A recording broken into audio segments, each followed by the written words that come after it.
1979 کی دہائی کی بات ہے۔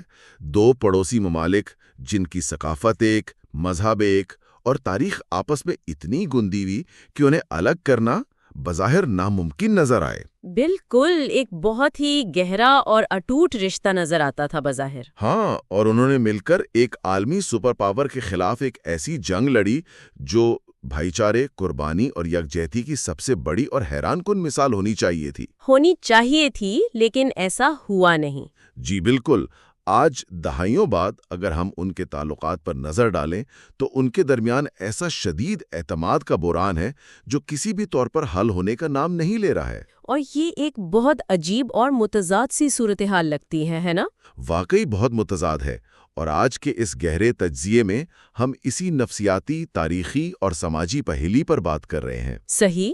ہمارے سامنے دفاعی تجزیہ نگار محمد فاروق راشد کا ایک نہایت فکر انگیز مضمون ہے، اور اس کا عنوان ہی دراصل اس پوری بحث کا نچوڑ ہے: دشمن سے انسان ہوشیار رہتا ہے مگر اپنوں کی دشمنی سے بے خبر۔ زبردست عنوان ہے۔ یہ واقعی آپ کو سوچنے پر مجبور کر دیتا ہے نا؟ مطلب یہ مضمون ہمیں یہ بتاتا ہے کہ انسان یا حتیٰ کہ پوری کی پوری ریاستیں بیرونی خطرے کے خلاف تو فوراً اپنے ریڈار آن کر لیتی ہیں۔ ہاں، وہ سرحدوں پر قلعے بنا لیتی ہیں۔ بالکل، قلعے اور جدید ترین دفاعی نظام کھڑے کر لیتی ہیں، لیکن جب خطرہ اپنوں کی طرف سے ہو، چاہے وہ جغرافیائی ہمسائے ہوں یا نظریاتی ساتھی، تو ہم بالکل اندھے کیوں ہو جاتے ہیں؟ یہ ایک بہت اہم سوال ہے۔ چلیں اس کو کھول کر دیکھتے ہیں۔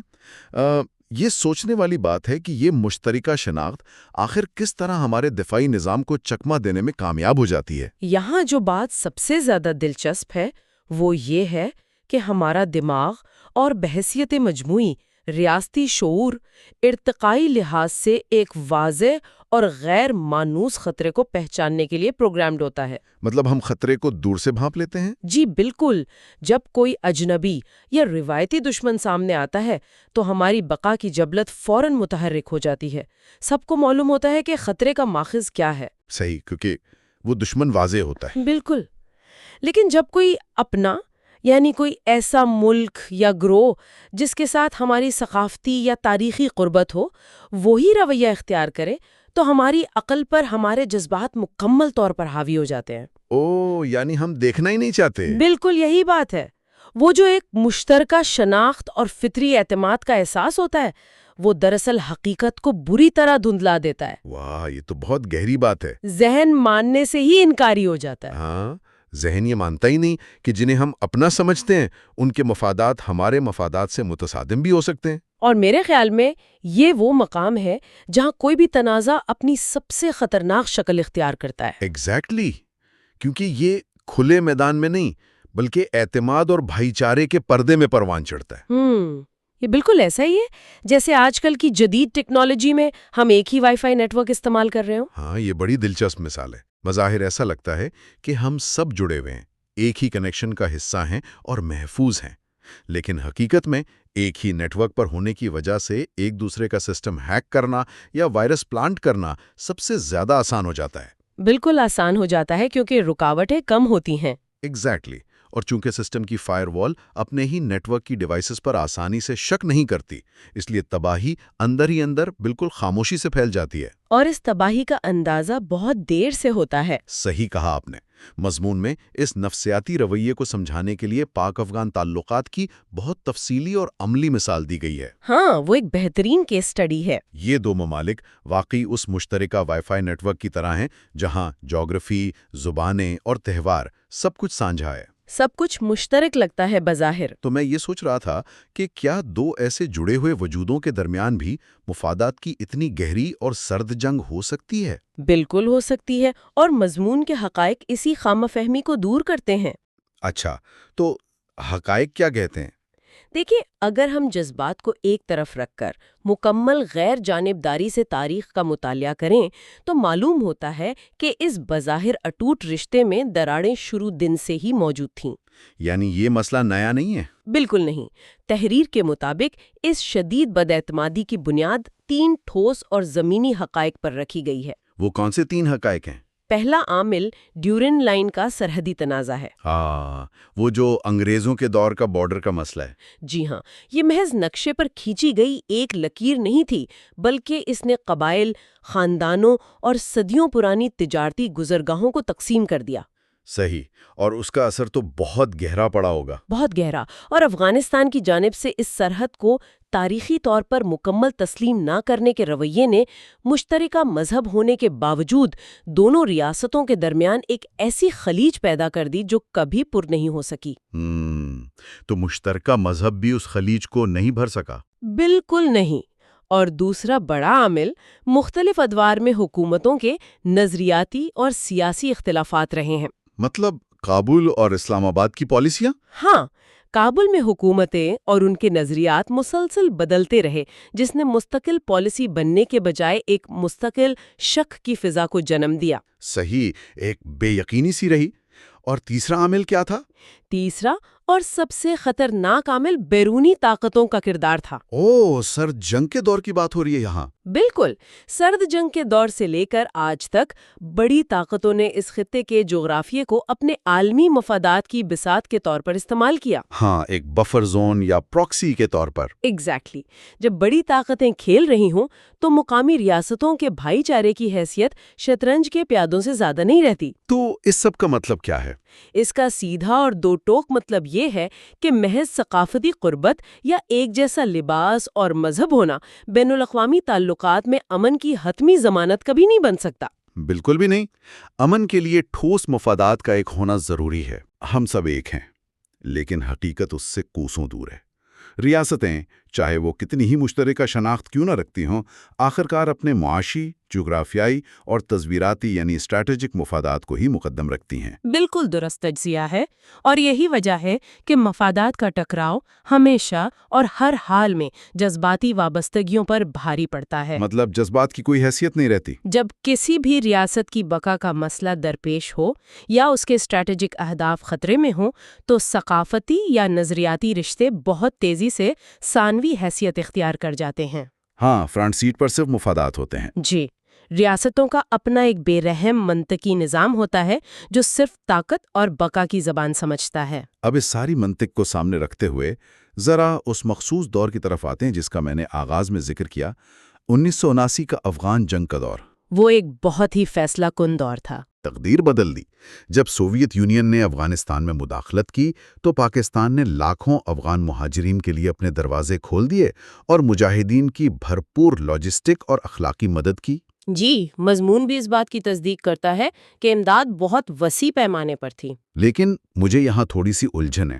اگر خارجہ پالیسی صرف مفادات کا کھیل ہے اور پھر بھی ایک ملک دوسرے کی اتنی بڑی اور فیصلہ کن مدد کرتا ہے تو اس کا منطقی اور نفسیاتی نتیجہ تو یہ نکلنا چاہیے تھا کہ دونوں کے درمیان ایک ایسا مضبوط رشتہ بن جائے جو کبھی نہ ٹوٹے۔ بظاہر تو ایسا ہی لگتا ہے کہ ایک لازوال دوستی بن جانی چاہیے تھی۔ ہاں، ایک بے پناہ اعتماد پیدا ہونا چاہیے تھا، لیکن مضمون دعویٰ کر رہا ہے کہ اس کے بالکل برعکس ایک شدید اعتماد کا بحران پیدا ہوا۔ ایسا کیسے ممکن ہے؟ یہ واقعی الجھا دینے والی بات ہے۔ جی، یہ تو انسانی اور سماجی فطرت کے عام اصولوں کے سراسر خلاف لگتا ہے۔ میں جاننا چاہوں گا کہ اس کی وجہ کیا تھی؟ یہ بظاہر ایک بہت بڑا تضاد لگتا ہے، لیکن اس کی وجوہات انتہائی زمینی اور سٹرکچرل ہیں۔ مطلب جذباتی نہیں بلکہ عملی وجوہات۔ بالکل عملی۔ جنگ کے اثرات کبھی بھی سیدھے اور سادہ نہیں ہوتے۔ جب پاکستان نے مہاجرین کو پناہ دی تو یہ بلا شبہ ایک بہت بڑا انسانی اور نظریاتی قدم تھا۔ اس میں تو کوئی شک نہیں۔ لیکن اس قدم کے جو عملی اور معاشی اثرات مرتب ہوئے وہ ناقابل برداشت تھے۔ لاکھوں افراد کی غیر متوقع آمد نے مقامی وسائل، روزگار کے مواقع اور معیشت پر ایسا شدید دباؤ ڈالا جس کے لیے ریاست کا انفراسٹرکچر قطعی طور پر تیار نہیں تھا۔ وسائل محدود تھے اور بوجھ اچانک بہت بڑھ گیا تھا۔ ایگزیکٹلی۔ اور جب وسائل کم ہوں اور آبادی اچانک بڑھ جائے تو نچلی سطح پر یعنی عوام کے درمیان ایک خاموش معاشی جنگ اور تلخی شروع ہو جاتی ہے۔ وہ جو ہم کہتے ہیں کہ روٹی روزی کا مسئلہ بن جاتا ہے۔ جی ہاں، اس کے ساتھ ہی سیکیورٹی کی حرکیات مکمل طور پر بدل گئیں۔ یہ صرف مہاجرین کی آمد نہیں تھی بلکہ ایک پراکسی وار کا گڑھ بننے کا نتیجہ تھا۔ وہ جو کلاشنکوف کلچر کی بات ہوتی ہے۔ بالکل۔ غیر قانونی ہتھیاروں کی بھرمار نے مقامی معاشرے میں کلاشینکوف کلچر کو پروان چڑھایا۔ جنگی معیشت اور منشیات کی سمگلنگ نے متوازی معیشتیں کھڑی کر دیں۔ یعنی ایک پوری انڈر گراؤنڈ اکانومی بن گئی۔ ہاں، اور جب ایک طویل جنگ کے بعد طاقت کا خلا پیدا ہوا تو اس نے شدت پسندی اور دہشت گردی کو ایک ایسا زرخیز ماحول فراہم کیا جس کا سب سے زیادہ خمیازہ اسی معاشرے کو بھگتنا پڑا جس نے ابتدا میں مدد کے لیے ہاتھ بڑھایا تھا۔ یعنی وہ جو ایک رومانوی تصور تھا کہ ہم نے مدد کی اور جواب میں صرف شکریہ ملے گا، وہ زمینی حقائق کی سختی کے سامنے ریت کی دیوار ثابت ہوا۔ بالکل ایسا ہی ہوا۔ اور مجھے لگتا ہے کہ اس میں صرف معیشت یا وسائل کی بات نہیں تھی، بلکہ بیانیے اور نیریٹو کی وہ جنگ بھی تھی جو اس پورے عرصے میں لڑی گئی۔ ہاں، نیریٹو کی جنگ تو بہت اہم تھی۔ جی، کیونکہ جب عالمی طاقتیں آپ کے خطے میں پراکسی وار لڑ رہی ہوتی ہیں تو وہ صرف ہتھیار نہیں دیتی، وہ اپنا ایک مخصوص بیانیہ بھی ساتھ لاتی ہیں۔ بالکل، اور یہ سب سے اہم نقطہ ہے۔ مفادات کے ٹکراؤ کے اس کھیل میں حقائق کو انتہائی مہارت سے مسخ کیا گیا۔ مطلب پروپیگنڈا کا بھرپور استعمال ہوا۔ جی، مختلف عالمی اور علاقائی طاقتوں نے اپنے اپنے مقاصد کے لیے ذرائع ابلاغ اور پروپیگنڈے کا بھرپور استعمال کیا۔ دونوں طرف کے لوگوں کو مختلف کہانیاں سنائی گئیں۔ ہاں، ایک طرف یہ بیانیہ تراشا گیا کہ اس جنگ میں افغانستان نے جو قربانیاں دیں اسے محض عالمی طاقتوں اور پڑوسی ممالک نے اپنے مفادات کے لیے استعمال کیا۔ اور دوسری طرف کیا بیانیہ تھا؟ دوسری طرف یہ احساس پیدا ہوا کہ اتنی بڑی معاشی اور سماجی قیمت چکانے کے باوجود بدلے میں صرف عدم استحکام اور الزام تراشی ہی ملی۔ تو اس کا نتیجہ کیا نکلا؟ اس طرح وہ جو شکر گزاری اور احسان مندی کا ایک فطری جذبہ ہونا چاہیے تھا، وہ بیرونی بیانیے اور اندرونی تلخیوں کے بوجھ تلے دب کر شک، نفرت اور سرد مہری میں تبدیل ہو گیا۔ جذبات کا استحصال کیا گیا۔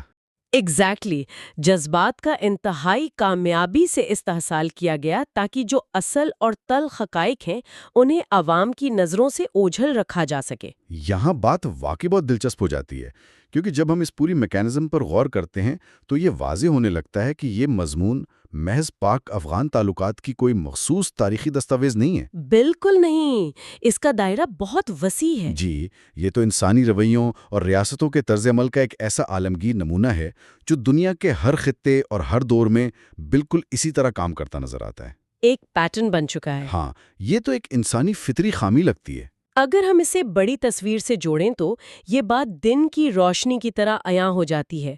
مضمون میں اس اصول کے عالمی اطلاق کی طرف بہت خوبصورتی سے اشارہ کیا گیا ہے۔ مطلب ہم اور بھی مثالیں دیکھ سکتے ہیں اس کی؟ بالکل، ہم ذرا عرب دنیا کی مثال لے لیتے ہیں۔ ان ممالک میں نسل ایک ہے، زبان ایک ہے، ثقافت اور مذہب کی بنیادیں ایک ہیں۔ ہاں، بظاہر تو وہ ایک ہی کمیونٹی لگتے ہیں۔ لیکن اگر ہم ان کے باہمی تنازعات، سفارتی سرد جنگوں اور بعض اوقات کھلی کشیدگی کی تاریخ دیکھیں تو وہ کسی سے ڈھکی چھپی نہیں ہے۔ صحیح کہا، وہ بھی اپنوں کی دشمنی کی ہی ایک شکل ہے۔ بالکل۔ اسی طرح یورپ کی جدید تاریخ پر نظر دوڑائیں۔ یہ وہ خطہ ہے جس نے دنیا کو روشن خیالی، سائنس اور قانون کی حکمرانی کا درس دیا۔ اور ہم سب جانتے ہیں کہ انہوں نے آپس میں کیا کیا۔ جی، یہ سب ممالک جغرافیائی طور پر آپس میں جڑے ہوئے تھے، ان کی تہذیبی بنیادیں ایک تھیں، لیکن دنیا کی دو سب سے بڑی اور تباہ کن عالمی جنگیں اسی خطے میں لڑی گئیں۔ ہاں، کروڑوں لوگ مارے گئے۔ انہوں نے ایک دوسرے کے شہروں کو خاکستر کرنے میں کوئی کسر نہیں چھوڑی۔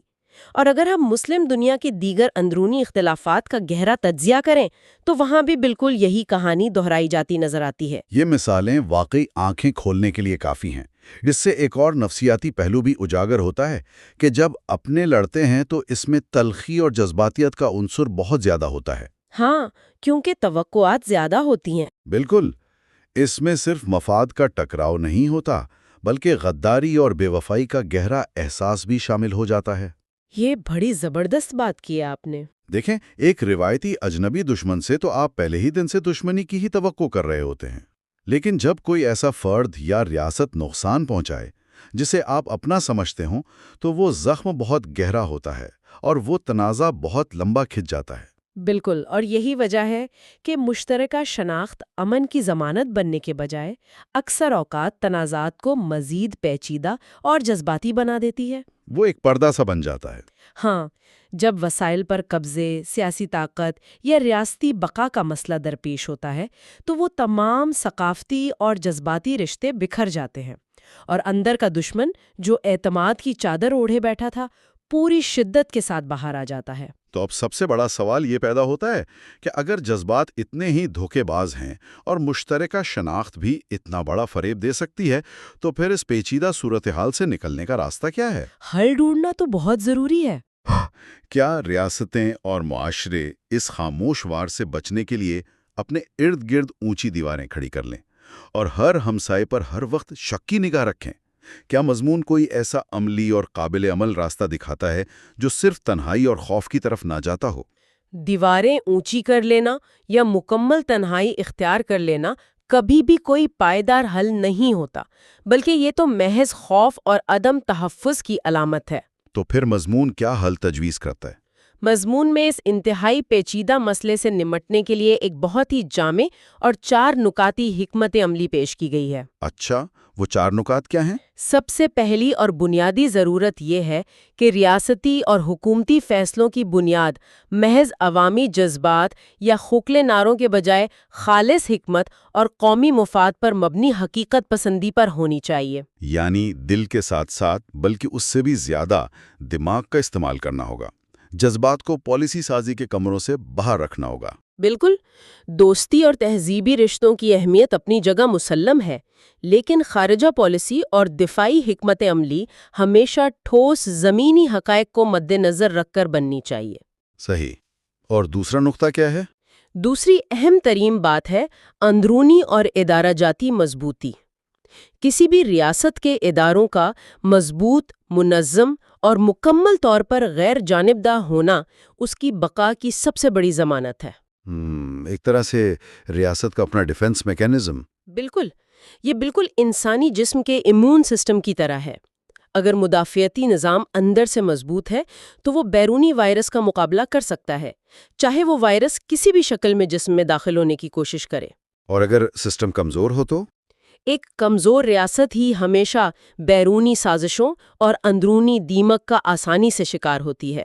اور بظاہر یہ اندرونی مضبوطی صرف بندوقیں یا معیشت سے نہیں آتی، بلکہ اس کا تعلق لوگوں کے ذہنوں سے بھی ہے، جو کہ شاید تیسرے اور چوتھے نقطے کی طرف اشارہ کرتا ہے۔ آپ نے بالکل صحیح پہچانا۔